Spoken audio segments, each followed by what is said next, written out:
en PDF, me parece. Siempre la ciencia y la filosofía van de la mano.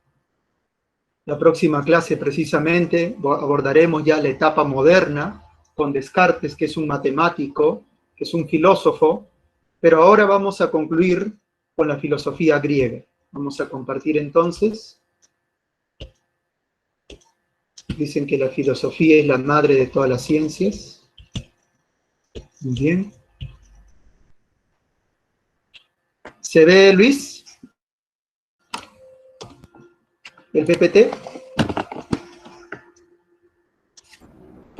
Sí, Martín, ya se ve, Ya, todo bien. gracias. Muy bien, jóvenes, vamos a continuar entonces. Es la última semana de filosofía antigua, entendiendo por antiguo griego principalmente. Con esta ya sería su tercera semana de filosofía antigua. Recuerden que hemos visto en la primera semana introducción, luego en la segunda semana hemos visto a los primeros pensadores, Tales, Anaximandro, Anaxímenes, Pitágoras, y principalmente aquellos dos titanes de la filosofía que discuten en torno al movimiento. ¿Recuerdan ustedes quién se atrevió a negar el movimiento? Parménides.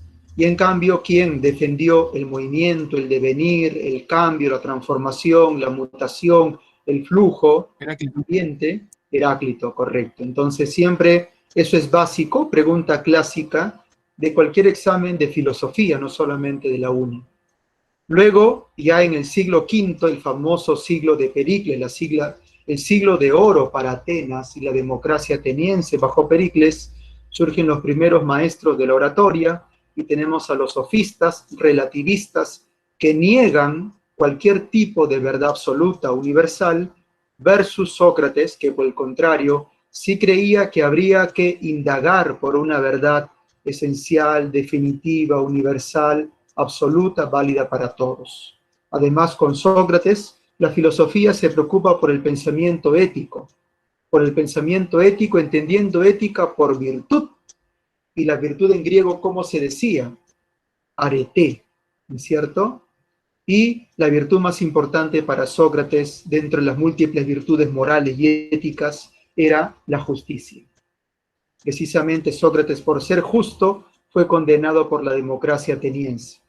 Y un maestro quedó impactado, a sus 17 años se convirtió a la filosofía, fundó la academia y se interesó no solamente por la ética, sino por la política. De ahí recordamos a Platón.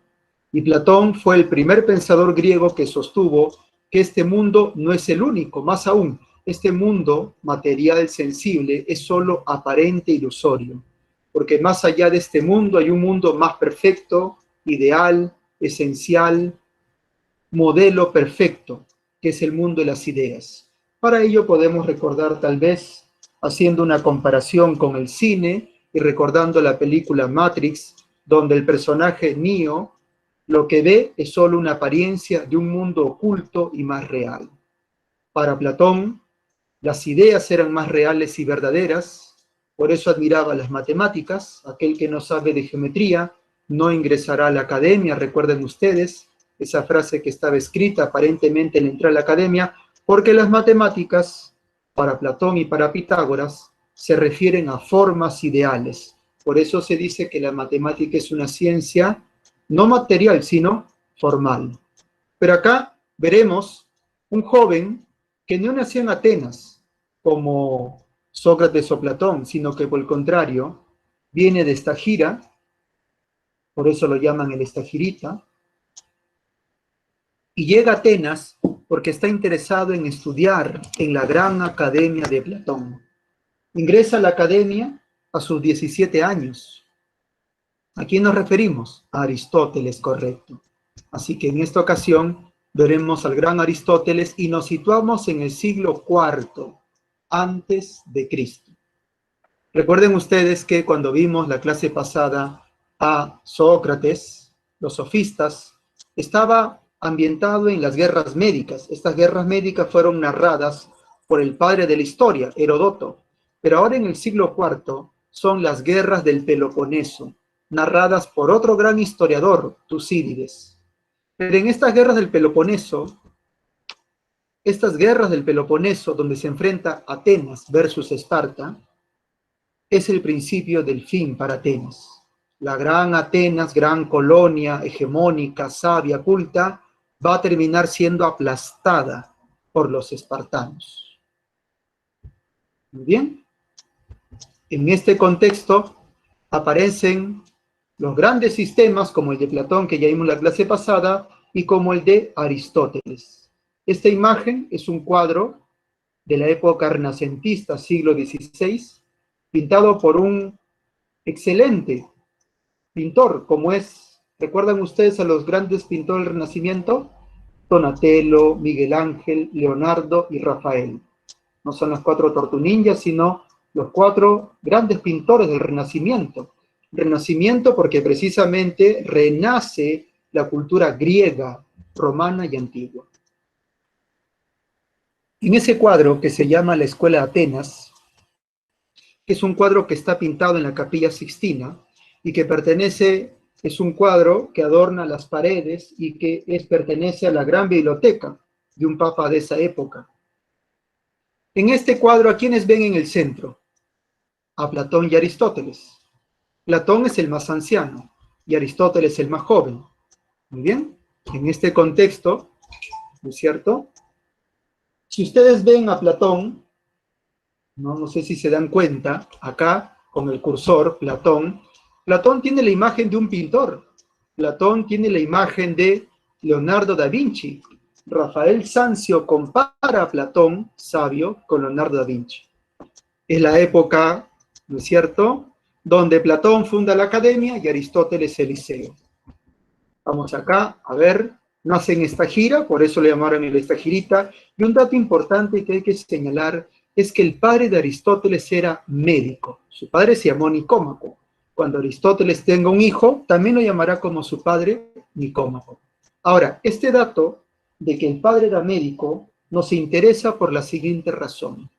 Porque los médicos se interesan no por las formas, no por las abstracciones, no por las ideas, sino un médico se interesa por la vida, por los seres vivos, como nuestros médicos actuales que están luchando por la vida de los pacientes peruanos.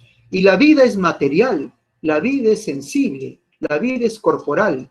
Por ello Aristóteles se va a interesar no tanto por las formas ideales como en las matemáticas, sino se va a interesar por las ciencias empíricas, se va a interesar por la tierra, por lo sensible, por lo material. Por eso algunos contraponen. Platón idealista, Aristóteles materialista. Platón ciencias formales, Aristóteles ciencias empíricas.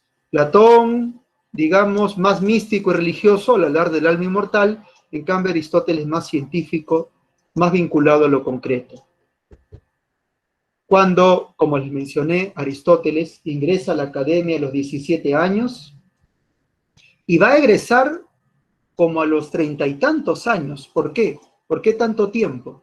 Porque Aristóteles permaneció 20 años en la academia platónica. Algunos dirán 20 anuales, pero no hay que comparar la academia de Platón con un centro preuniversitario, porque la academia era algo parecido a la universidad.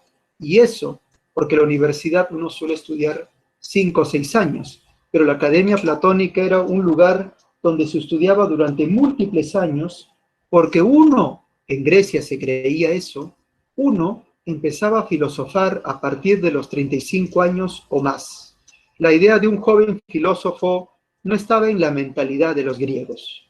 Aristóteles lo llamaban el inteligente o el lector. ¿Por qué el lector? Porque habría sido uno de los primeros filósofos que habría tenido una biblioteca propia y personal. Quizás sí le enseñó Platón, pero un Platón ya anciano que solía viajar constantemente al exterior. Aristóteles se va a separar de la academia, va a terminar, y él creyó que iba a heredar la dirección de la academia, pero eso no ocurre. Aristóteles se lo entrega a otro familiar. Aristóteles se separa, funda su propia institución llamada el Liceo, y en el Liceo se cuenta, no se estudiaba solo de modo teórico, sino que por el contrario, también se estudiaban animales, había múltiples animales, porque como les mencioné, Aristóteles estaba interesado no solamente en la teoría abstracta, sino en observar. Más aún, para Aristóteles, el sentido más importante dentro de los 5 sentidos era la observación, porque con la observación podemos hacer distinciones. Además, Aristóteles, interesado por la vida y por los animales, recuerden que Aristóteles nos definió como animales racionales, tiene múltiples tratados sobre los animales o la parte de los animales, donde él recoge sus observaciones sobre los animales. Bien. Aristóteles también tiene otra denominación. Aparte del estagirita, lo llaman el peripatético. ¿Por qué?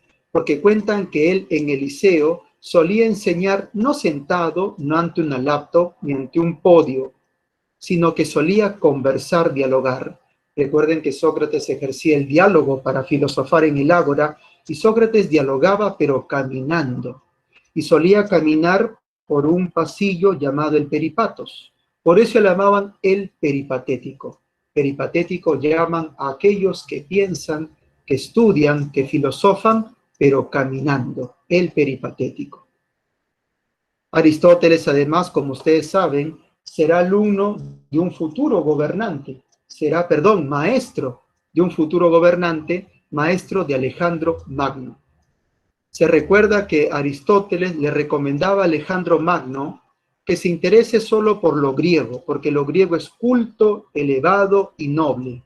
En cambio, los pueblos bárbaros, los persas, los egipcios, los hindúes, eran pueblos bárbaros. Sin embargo, Alejandro Magno no va a hacer caso de esa recomendación, y por el contrario, Alejandro Magno va a ir más allá del mundo griego y va a hacer una fusión entre lo griego y lo oriental y las culturas del Medio Oriente. Correcto, ahí está. El Liceo y los peripatéticos. Mencionamos nosotros que Aristóteles se preocupó por las ciencias. Sí, Aristóteles va a señalar que la filosofía es la ciencia primera que estudia las primeras causas y los primeros principios. Dentro de un momento analizaremos las primeras causas. Pero no solamente hay ciencias teóricas. Seguramente tú, por tu curso de física, trigonometría, crees que ciencia solo es ciencia exacta, matemática, geometría, álgebra, sino que Aristóteles distingue ciencias teóricas, acá con el cursor, matemática, física, teología, pero también ciencias prácticas. ¿Qué es una ciencia práctica? La ciencia práctica estudia los actos y las conductas morales de los seres humanos dentro de una sociedad. La ciencia práctica estudia no solamente las abstracciones, sino las acciones morales, como la prudencia, por ejemplo. Por eso la ética y la política. Y en cambio las ciencias productivas, acá con el cursor, se ocupa de aquellas acciones, ¿sí?, pero que terminan produciendo algo. Por ejemplo, la albañilería, la arquitectura, la escultura, la pintura, que no solamente es pintar o esculpir, sino que luego de ello produces una escultura, produces una pintura, produces un templo. Por eso ahí está la medicina, donde produce salud, la arquitectura, la panadería. Entonces, 3 tipos de ciencia. Es decir, ciencia para Aristóteles no solo es ciencia matemática, sino hay ciencias prácticas y ciencias productivas. Y se le atribuye a Aristóteles una frase que de alguna manera resume su filosofía en varios aspectos. Esta frase dice lo siguiente: soy amigo de Platón, pero más amigo soy de la verdad. ¿Qué quiere decir esto? Que Aristóteles va a terminar oponiéndose a Platón en nombre de la verdad. Por ello se dice que un verdadero alumno termina siempre criticando y superando a su maestro. ¿En qué consistirá la crítica a la filosofía platónica?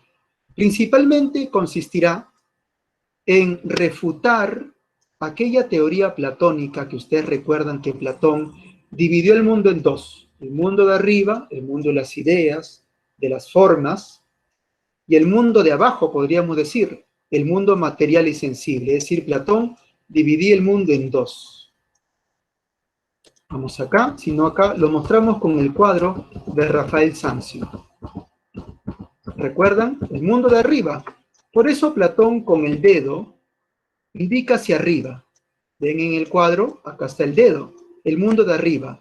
Pero sin embargo Aristóteles va a criticar esa separación. Para Aristóteles no hay dos mundos separados. No hay dos realidades separadas. O el contrario, y ven acá la mano Aristóteles.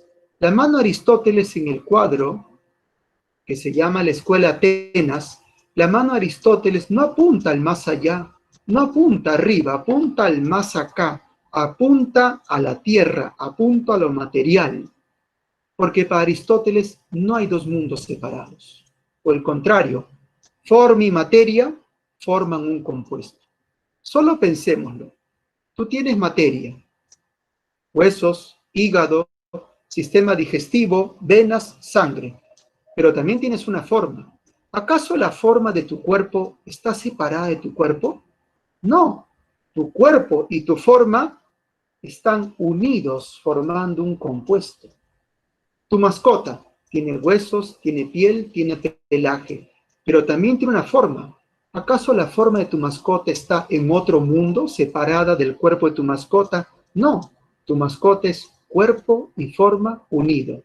Tu laptop, tu PC, tu celular, tiene materia, es de plástico, es de metal, pero también tiene una forma. ¿Acaso la forma de tu laptop, de tu PC o de tu celular está separado en un mundo más allá? No, está unido a la materia de tu PC, a la materia de tu laptop, a la materia de tu celular.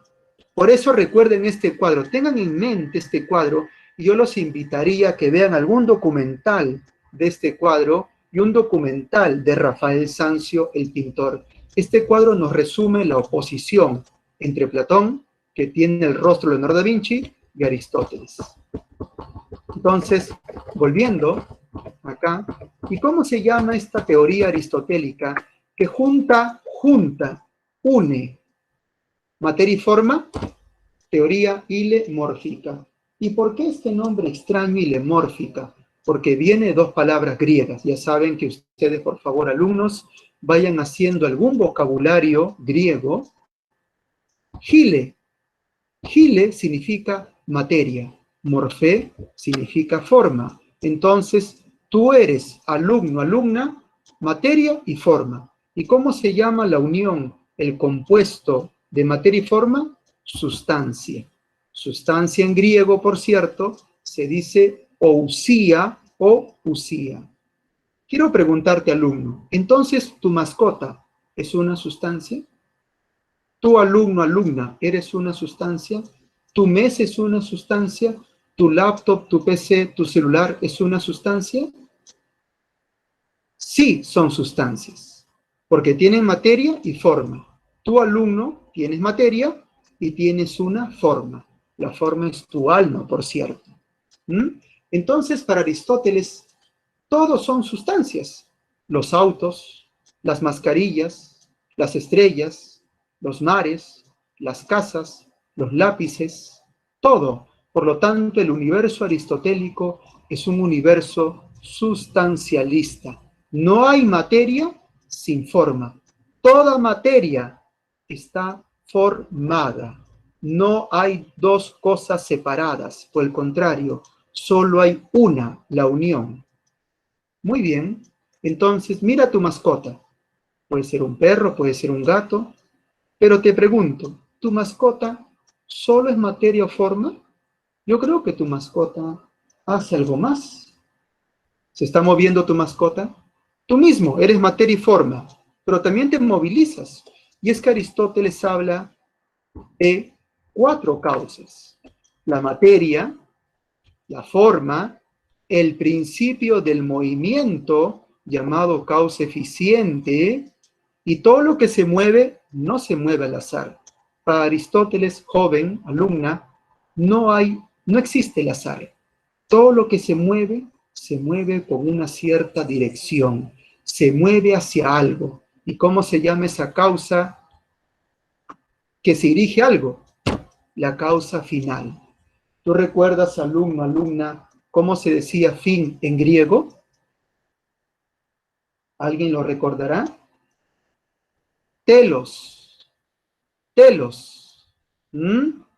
Fin, telos. Y cuando digo fin, causa final, no me estoy refiriendo al acabamiento, destrucción o muerte. Fin, acá es el objetivo, hacia dónde tendemos, la dirección. Entonces, la realidad se explica en 4 sentidos de 4 modos. Causa material, causa formal, causa eficiente, causa final, telos. Mira, si quieres, alumno, alumna, te voy a explicar según estas 4 maneras. Tu causa material, tu cuerpo. Tu causa formal, tu alma, tu psique. Causa eficiente, el movimiento que has realizado desde tu cama hasta la laptop, hasta la PC, para escuchar la clase de CEPREUNI. Y causa final, ¿cuál es la finalidad de un alumno de CEPREUNI? Ingresar y estar el próximo año dentro de la universidad, sea de modo presencial o por vía Zoom o Google Meet, o bueno, esperemos que sea de modo presencial y acabe este martirio de la COVID-19. Ahí está, de 4 maneras te he explicado. Correcto. Así que causa final, no olvides, ¿no? Por ejemplo, si pregunto a los alumnos, ¿cuál es la causa final? ¿Cuál es el telos del ser humano? ¿Cuál es el telos de la humanidad? ¿Qué contestarían ustedes, alumnos? ¿Pueden encender sus micrófonos? Felicidad, profe. ¿Cuál? La felicidad. La felicidad, correcto. Felizmente no dijeron la muerte, porque acá fin no lo estamos entendiendo como acabamiento, decadencia o destrucción, sino como objetivo. Y el objetivo máximo, como el alumno ha señalado, es la felicidad. Así es. Y para Aristóteles, solo se es feliz dentro de una sociedad. Acá no hay felicidad egoísta o individualista. El movimiento va de la potencia al acto. ¿Qué significa de la potencia al acto? De la potencia al acto significa, por ejemplo, una semilla o una bellota, como está en el PPT, tiene un potencial de convertirse en planta, un árbol. Cuando se desarrolla, se convierte en planta. Otro ejemplo. Cuando eras tú un feto, tenías el potencial de convertirte en un humano adulto. Ahora, ya ha pasado muchos años, ya actualizaste ese potencial, porque tú, alumno o alumna, ya eres un humano adulto. Otro ejemplo, el gusano dentro del capullo está en potencia, puede convertirse en mariposa, pero todavía no. Cuando salga del capullo y vuele por sí mismo, ya habrá actualizado y se habrá convertido en mariposa. Otro ejemplo, tú tienes el potencial de leer, actívalo. Tú tienes el potencial de levantarte más temprano, actívalo. Tú tienes el potencial de repasar, actívalo. Tú tienes el potencial de investigar más información y de no conformarte con una clase de 55 minutos. Actívalo. ¿Se entiende? De la potencia al acto. Aristóteles se preguntó, ¿los seres humanos por naturaleza somos egoístas o sociales? ¿Qué dirían ustedes? ¿Somos por naturaleza egoístas o sociales? ¿Somos por naturaleza egoístas o solidarios? ¿Qué dirían?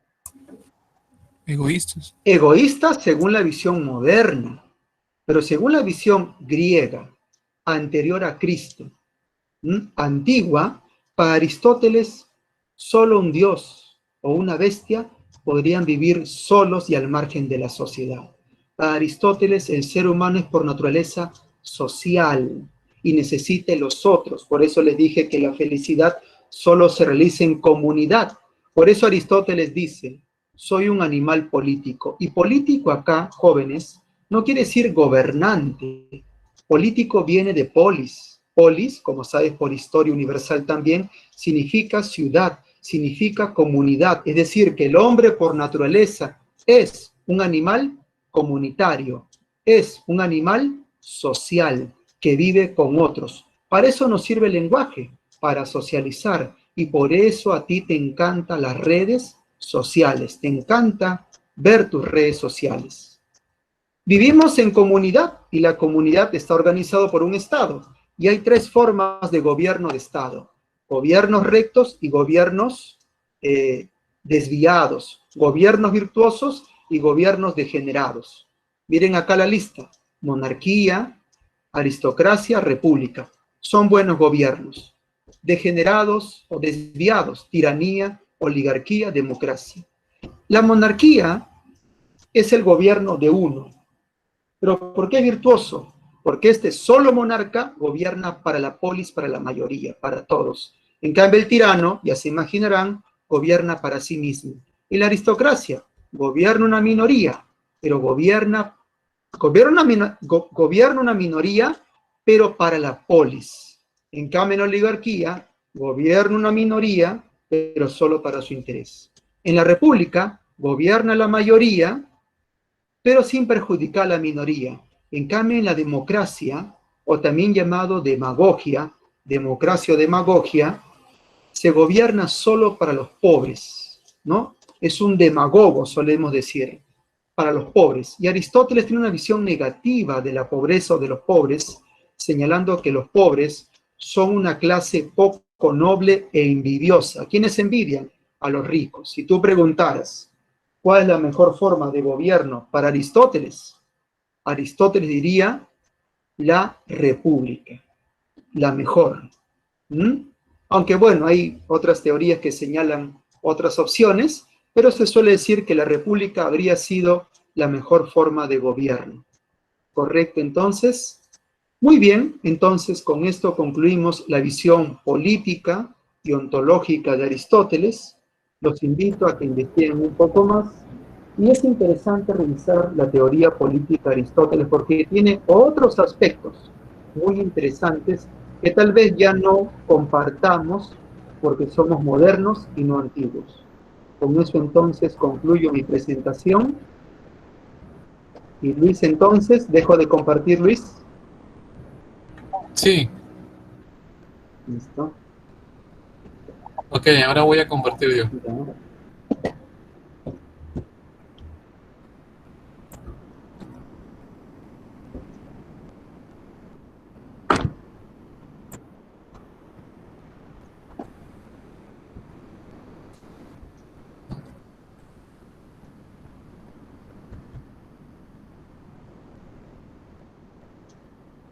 Ok, entonces ahora vamos con la diapositiva.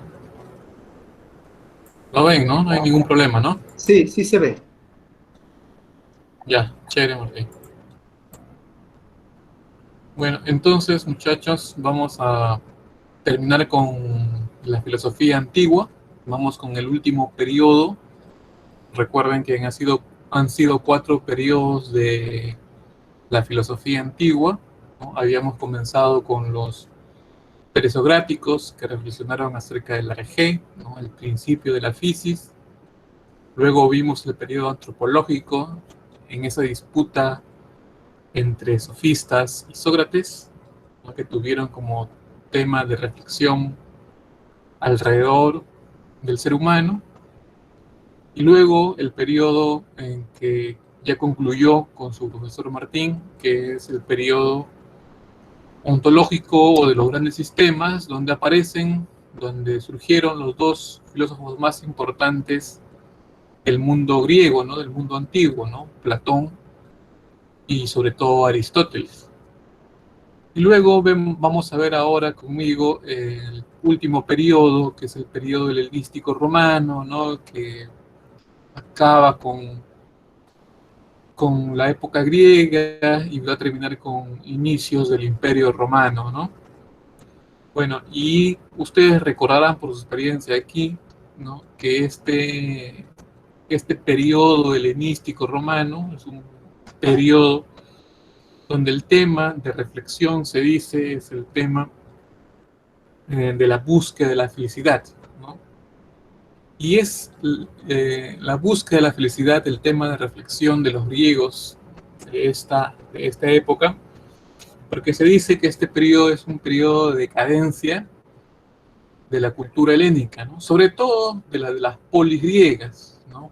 Es un periodo de decadencia de las polis griegas, ¿no? Porque como ustedes saben por su curso de Historia Universal, en esta época, ¿no? En esta época griega, Alejandro el Grande, ¿no?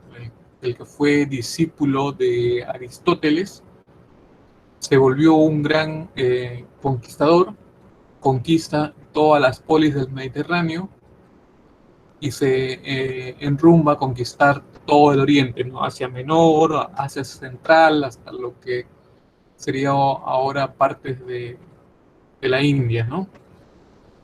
Es decir, en el ámbito político, ético, pues sería un periodo de decadencia de las polis griegas, porque ya no va a haber democracias ni aristocracias, como sería lo ideal para los griegos, ¿no?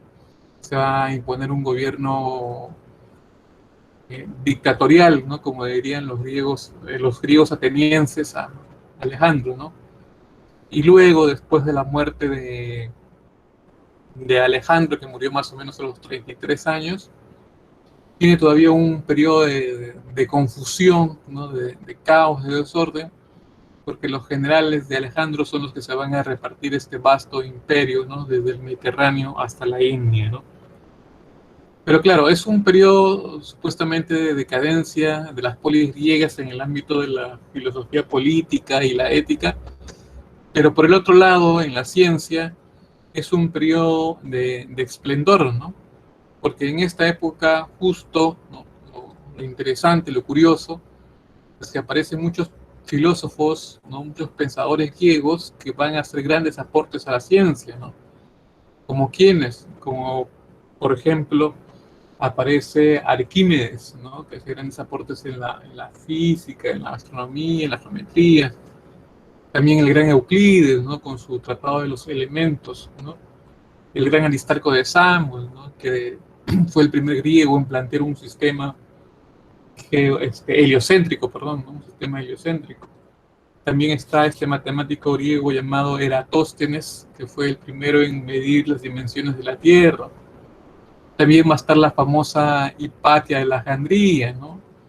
También va a estar Claudio Ptolomeo, ¿no? Que va a plantear el sistema geocéntrico, que es el que se va a consolidar en el medioevo gracias a la Iglesia Católica, ¿no? Incluso Hipatia continúa con las reflexiones en astronomía dejadas por Ptolomeo, ¿no? Ya en la época romana, ¿no? En las polis donde todavía se hablaba griego, en las polis griegas todavía, pues aparece el gran Galeno de Pérgamo, ¿no? Que va a ser un médico y anatomista griego muy importante en la época romana, ¿no? Todos ellos coincidieron pues en esa famosa polis de Alejandría y van a estudiar y conocer van a estudiar y conocer la famosa biblioteca de Alejandría, ¿no? Donde se va a recopilar todo el conocimiento filosófico, científico, literario de la época, ¿no? de los griegos. ¿Okay? Pero como les decía, a pesar de ese esplendor científico, por otro lado, pues la decadencia en el ámbito político está en que las polis, como les dije, son dominadas, ¿no? Y pierden autonomía, pierden su libertad. Y después de la muerte, como le dije a Alejandro, pues viene el caos y el desorden, ¿no? Porque este imperio desde el Mediterráneo hasta la India se lo reparten los generales de Alejandro, ¿no? El caos, ¿no? La anarquía continúa en esta época, y incluso va a continuar con los emperadores romanos que van a aparecer posteriormente, ¿no? Hasta más o menos la llegada de Constantino el Grande, si no me equivoco, que más o menos acaba este periodo. Y pues como va a ser un clima caótico, ¿no? Adverso en la polis griega, pues los griegos van a buscar como tema de reflexión, ¿no? Como virtud a conseguir pues la búsqueda de la felicidad, ¿no? Y acá es importante este discípulo de Aristóteles, que es Alejandro el Grande, porque él va a realizar proceso de helenización bastante interesante en el mundo antiguo, porque como Alejandro fue un gran conquistador, va a lograr que se dé una armonía, ¿no? Una fusión amistosa entre los griegos y los bárbaros, ¿no? Recuerden que para los griegos los bárbaros eran todos aquellos que no hablaban su mismo idioma o que no tenían sus mismas costumbres, como los persas, los macedonios, ¿no? Los hindús, los egipcios, etcétera, etcétera, ¿no? Esta fusión cultural, ¿no? Va a ser muy, muy, muy importante porque, digamos así, los griegos van a llevar al oriente, ¿no? Al Asia Menor, al Asia Central, la cultura griega, ¿no? La literatura, la ciencia, la filosofía griega, ¿no? Y los griegos, ¿no? Del Mediterráneo van a asimilar pues ideas como la superstición, la astrología, la magia, ¿no? La religión persa, la religión budista, ¿no? Que ya había llegado a la India, ¿no? Ese sincretismo cultural que provoca Alejandro, pues va a ser la base de lo que va a ser más adelante la cultura occidental, ¿no? Y en ese contexto de fusión van a aparecer esas distintas escuelas helenísticas que ven acá en la diapositiva al lado derecho, que van a tener como tema de reflexión central, pues, la búsqueda de la felicidad. Y una de las escuelas más importantes, ¿no? Y conocidas por ustedes es la escuela del cinismo, ¿no? La escuela cínica. Ustedes saben que el fundador de la escuela cínica fue Antístenes, ¿no? Antístenes fue maestro, ¿no? de Diógenes. Incluso Antístenes se dice que fue discípulo de Sócrates, ¿no? Por lo que también se dice que Platón decía de Diógenes que era un Sócrates enloquecido, ¿no? La actitud que tenía frente a su existencia, ¿no? Eh, ahora, pero el más importante de los filósofos cínicos no fue Antístenes, sino fue Diógenes de Sinope, ¿no? Y Diógenes de Sinope va a buscar la felicidad, ¿cómo? Va a buscar la felicidad alejándose de todas las convenciones sociales. ¿Y en qué consiste esto, profesor? De que los cínicos como Diógenes van a conseguir la felicidad alejándose de todas las convenciones sociales.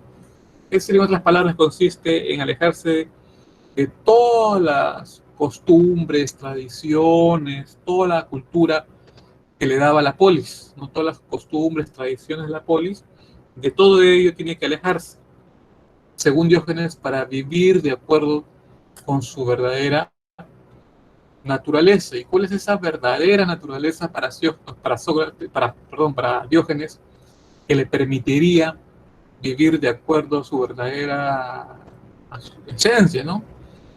Para Diógenes, esta verdadera naturaleza del ser humano que lo llevaría a ser feliz consiste en simplemente en vivir, ¿no? En asumir la vida de acuerdo a los deseos de los sentidos, ¿no? Y en hacer y decir lo que uno piensa, ¿no? En cada momento de la vida, ¿no? Les repito, para Diógenes la felicidad se consigue, se logra alejándose de todas las convenciones sociales. ¿Qué son las convenciones sociales? Todo lo que es la cultura, las tradiciones, las costumbres de mi polis. De eso tengo que alejarme. Esa no es la verdadera naturaleza del hombre. ¿Cuál es? Viviendo de acuerdo con lo que nos piden nuestros deseos, nuestras pasiones, los sentidos, ¿no? Y teniendo la capacidad racional, ¿no? Y libre, ¿no? De hacer y decir lo que uno piensa, ¿no? Y así se consigue la felicidad, ¿no? Por eso se cuenta, ¿no? Que esta actitud de vida de Diógenes lo llevó a asumir hechos como los siguientes, ¿no? Por ejemplo, una vez se cuenta de que a Diógenes lo invitaron a la casa de un griego noble, ¿no? que tenía una posada, una casa muy, muy lujosa, y como sabía de la actitud de Diógenes, que vivía en un barril, ¿no? Que vivía como si fuera un animal, como si fuera un perrito, pues le prohibió, antes de entrar, ¿no? En el umbral de la puerta, le dijo que no vaya a escupir en ningún sitio de la casa, ¿no? De la posada, ¿no? Y a Sócrates, cuando entra, se le ocurrió, cuando tuvo ganas, ¿no? De escupir, se le ocurrió que el mejor lugar para escupir sería en la cara del dueño de la casa, ¿no? Ese hecho refleja la capacidad de Diógenes de vivir, ¿no? De acuerdo con lo que él piensa, siente en ese momento, ¿no? Esa es para él la verdadera felicidad, ¿no? Por otro lado está la escuela estoica, ¿no? El famoso estoicismo, que es una escuela que la va a fundar, como ven en la diapositiva, el famoso Zenón de Sitio. El Zenón de Sitio es el fundador de la escuela estoica, y en la época romana, durante los primeros años, las primeras décadas, perdón, los primeros siglos del Imperio Romano, van a aparecer eh, romanos como el emperador Marco Aurelio, ¿no? Que ustedes seguro lo recuerdan por la película del Gladiador, ¿no? Ese personaje anciano que sale al inicio, ¿no? Hablando con Máximo en la batalla frente a los bárbaros alemanes. Ese es Marco Aurelio, ¿no? El famoso emperador y estoico de esa época, ¿no? También está este ministro romano que fue de origen español, Séneca, ¿no? Que incluso fue discípulo del famoso emperador Nerón, ¿no? Y que cuando Nerón comenzó a cometer un montón de excesos en su vida, como saben, pues se comenzó a alejar. Y también tenemos al esclavo Epícteto, ¿no? Que es otro representante de la escuela estoica durante este periodo, ¿no? Pero los estoicos tenían la particularidad, ¿no? La particularidad de, de tener ya características interesantes, ¿no? Como las siguientes, ¿no? Como que ellos asumían la idea de que, ¿no? El curso, ¿no? La armonía, o digamos el devenir del universo, ¿no? Estaba determinado, estaba ordenado por el famoso logos, ¿no? Acá el logos funciona así como una fuerza espiritual o una ley espiritual que me va a ordenar para los estoicos el universo, ¿no? Incluso como este logos que tiene esta capacidad de ordenar el universo, el cosmos, como está en la diapositiva, eh, tiene la característica de determinar, ¿no? De determinar todas las cosas que hay en él, ¿no? Incluso al ser humano, ¿no? Por eso, ya para los estoicos está más fuerte, bueno, esta idea que también viene de los griegos, esta idea de destino, ¿no? Y ya había un destino preestablecido, ¿no? Y como ustedes recuerdan, además logos en los griegos significa razón, pues de esta manera los estoicos sustentan la idea de que la manera como el hombre está vinculado a este logos que ordena el universo sería mediante su razón, ¿no? Por ello, los estoicos como Marco Aurelio van a proponer, ¿no? Que la búsqueda de la felicidad se dé mediante la razón, ¿no? Viviendo racionalmente, ¿no? Pero como ya les dije hace un momento, que para los griegos ya hay esta idea de destino, ¿no? Como el logos determina tu destino, pues hay una resignación ante las vicisitudes de tu existencia, ¿no? Por eso cualquier hecho que cause sufrimiento o alegría, para los estoicos sería casi pues irrelevante, ¿no? Lo aceptarían sin ninguna importancia, digamos así, ¿no? Incluso esta actitud es porque ellos tratan de conseguir su paz espiritual, ¿no? Que nada perturbe a su espíritu, ¿no? Ni los sufrimientos ni las alegrías, ¿no? Porque la finalidad, pues, es conseguir la felicidad, ¿ok? Otra escuela interesante, ¿no? ¿no? Es la escuela del epicureísmo, ¿no? La escuela del epicureísmo, como ven en la diapositiva, tiene como fundador al famoso filósofo griego llamado Epicuro de Samos. Pero para entender el pensamiento de Epicuro de Samos, hay que entender que Epicuro fue discípulo de otro griego famoso del periodo presocrático, que fue Demócrito de Abdera. Ustedes recuerdan, por la clase de presocráticos, que para Demócrito la causa de la fisis eran los átomos, ¿no? Y que las cosas de la fisis, por ende, estaban compuestos de átomos. Es decir, para Demócrito como para Epicuro, por ejemplo, los átomos, ¿no? Por ejemplo, mi cuerpo y mi alma están compuestos de átomos, repito, tanto como para Demócrito como para Epicuro, mi cuerpo y mi alma están compuestos de átomos. Pero estos átomos, cuando se disgreguen, cuando simplemente se separen, ¿no? ¿Qué va a pasar con mi cuerpo? Va a dejar de existir. ¿Qué va a pasar con mi alma? También va a dejar de existir.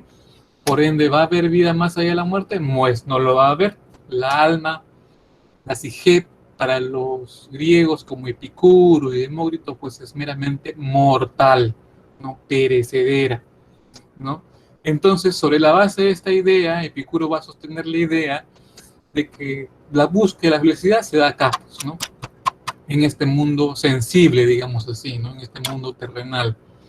¿Y cómo se va a conseguir la felicidad para Epicuro de Samos? Buscando lo que les gusta a ustedes, pues, ¿no? El placer, ¿no? Pero recuerden que él es griego, no es como ustedes, ¿no? Esa búsqueda del placer para Epicuro de Samos va a ser administrada racionalmente, ¿no? Lo racional va a determinar a ese placer corporal o espiritual, ¿no? Por lo que va a proponer Epicuro, además, que a la psique, al alma, no debe haber nada que la perturbe y al cuerpo nada que le cause sufrimiento. ¿Con el objetivo de qué? Con el objetivo de conseguir la famosa ausencia del dolor, ¿no? Y esto más o menos se entiende porque, si recuerdan, Epicuro pues tenía una vida muy enfermiza, era muy débil de salud, ¿no? Creo que en algún aspecto influyó eso en su posición o en su planteamiento filosófico, ¿no? Que ni alma ni el cuerpo sean perturbados o afectados por sufrimientos, ¿no? Con el objetivo de conseguir la famosa ausencia del dolor para así conseguir la famosa ataraxia, pues, ¿no? La tranquilidad del espíritu, la tranquilidad del alma, ¿no? Y así la felicidad, ¿no? Y eso y al final Epicuro pues da como estos 4 preceptos, ¿no? Para conseguir la felicidad, ¿no? Que ustedes lo pueden entender como 4 tips, ¿no? Para lograr la felicidad. No temer a los dioses, no temer a la muerte, saber que el placer es fácil de conseguir y que el dolor se tiene que superar, ¿no? Se tiene que evitar de alguna manera, ¿no? Con la finalidad de todo esto, lograr la famosa ataraxia o tranquilidad del espíritu mediante el placer, ¿no? Y así la felicidad. Y por último, tenemos, por ahí acabando, el famoso escepticismo, ¿no? Que lo fundó este griego llamado, o el máximo representante de este escepticismo, fue Pirrón de Elis, ¿no? La polis de Elis, que actualmente estaría pues, en lo que es esa isla grande de Chipre, ¿no? Ahora, Pirrón de Elis aborda la búsqueda de la felicidad de otra manera totalmente distinta. ¿Y cuál es esa, profesor? Digamos desde un plano nociológico, pues, ¿no? Y él va a decir más o menos lo siguiente, ¿no? Los seres humanos son infelices. ¿Y por qué son infelices los seres humanos? ¿Porque no ingresan con ustedes? No. Él va a decir que los hombres son infelices porque se perturban, se mortifican, no sé, en un mundo en tratar de comprender, de conocer, ¿no?, las cosas que hay en la física. Pero ¿cuál es el problema?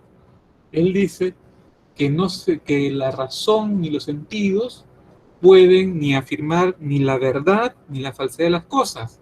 ¿Y por qué mi razón ni mis sentidos pueden afirmar ni la verdad ni la falsedad de las cosas? Porque ellos asumen, los escépticos, que todo está en devenir, está en cambio, no se puede conocer. Algo así parecido como diría Parménides, como lo dijo Parménides hace un rato, o en las clases anteriores, ¿no? Entonces, si no puedo conocer mediante mi razón y ni mis sentidos, porque todo está sometido a devenir, ¿no? Entonces, ¿qué hago?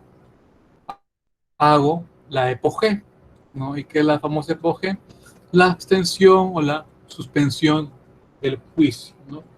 Y supuestamente en esta abstención, ¿no?, en esta suspensión del juicio sobre las cosas de la física, ¿no?, voy a conseguir la famosa tranquilidad del alma, ¿no?, la famosa ataraxia, y con ello, ¿no?, como consecuencia de ello voy a llegar a la felicidad, ¿no? De otro plano muy distinto consigue la felicidad Ron Dale. Por eso, en síntesis, muchachos, mientras que Diógenes buscaba la felicidad, pues alejándose de todas las convenciones sociales, ¿no?, viviendo de acuerdo a sus pasiones y a lo que pensaba en el momento, los estoicos, ¿no?, van a asumir la vida con resignación, ya que todo está determinado por el destino, que es en este caso el logos, ¿no? Y para ello voy a conseguir la felicidad viviendo racionalmente. Los epicuros, los seguidores de Epicuro, van a buscar la felicidad mediante el placer, obviamente administrado racionalmente. Y por último, los escépticos van a conseguir la felicidad en la famosa abstención o suspensión del juicio, ¿no? Eso sería todo, muchachos. Con esto acabamos el periodo de la filosofía antigua, los 4 periodos de la filosofía griega. Y la próxima clase vamos a ver ya lo que sería la filosofía moderna desde el Renacimiento, ¿no? Por mi parte es todo. Voy a dejar de compartir, Martín, no sé si hay algo más que añadir, ¿no? Bueno, también señalar a los alumnos que están las claves ahí en el chat. Ya coloqué ahí. Los invitamos a que sigan investigando Sí. estas escuelas helenísticas. También he colocado alumnos ahí algunos enlaces para que puedan ver algunos videos sobre Aristóteles, Claro. sobre Diógenes. Y con ello entonces, Luis, ya estaríamos concluyendo. Sí, voy a dejar de grabar entonces. Ya, ok, listo. Dejo de grabar y entonces